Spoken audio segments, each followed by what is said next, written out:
નમસ્કાર દર્શક મિત્રો, આપ જોઈ રહ્યા છો 24 ન્યૂઝ ગુજરાત, જ્યાં સમાચાર છે સત્યના પક્ષે અને જનતાના માટેની લડત છે નિરંતર.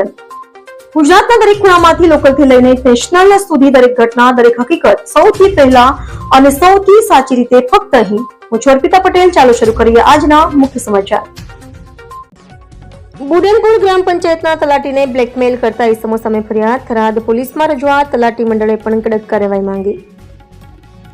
થરાદ તાલુકાના બુડનપુર ગામમાં એક ચોંકાવનારી ઘટના સામે આવી છે. ગામના તલાટી તેમજ થરાદ તાલુકા તલાટી મંડળના પ્રમુખ પ્રકાશભાઈ પટેલે બુડનપુર ગામના પ્રકાશ સેંગલ નામના ઇસમ સામે બ્લેકમેલ અને ધમકી આપવાના ગંભીર આક્ષેપો સાથે થરાદ પોલીસ સ્ટેશનમાં લેખિત રજૂઆત કરી છે. પ્રકાશભાઈ પટેલના જણાવ્યા મુજબ પ્રકાશ સેંગલ વારંવાર ગ્રામ પંચાયતમાં આવી ખોટા દસ્તાવેજો અને પ્રમાણપત્રોની માંગણી કરતો હતો. જ્યારે નિયમ મુજબ દસ્તાવેજો આપવામાં ન આવતા ત્યારે તે વ્યક્તિ પંચાયતના રેકોર્ડના ફોટા અને વિડીયો પાડતો અને બાદમાં બ્લેકમેલ કરવાની ધમકી આપતો. તલાટી પ્રકાશભાઈએ જણાવ્યું કે આ વ્યક્તિ અગાઉ પણ સરપંચનો વિડીયો બનાવી પૈસા પડાવવાના બનાવમાં સંડોવાયેલો હતો અને અન્ય કચેરીઓમાં પણ કર્મચારીઓને દબાણમાં લેવાનો પ્રયાસ કરતો રહે છે.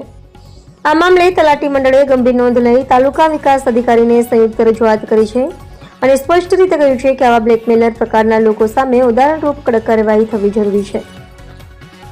હાલ થરાદ પોલીસે અરજી સ્વીકારી છે અને મામલે પ્રાથમિક તપાસ શરૂ કરી છે.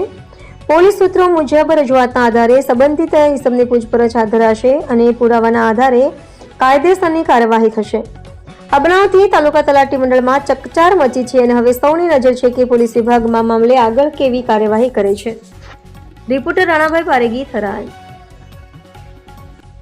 વિડીયો જે વાયરલ થયો તે બાબતે હું કહું છું કે પ્રકાશ સેંગલ છે એ બુડનપુર વારંવાર પંચાયતી આવે છે અને ખોટી મોગણી કરે છે. રેકર્ડના ફોટા પણ પડી જાય છે અને ખોટી રીતે તમારો વિડીયો કે વાયરલ કરીને તમારે બદનામ કરીશ, બ્લેકમેલ કરીશ એ માટેનો ઈરાદો છે.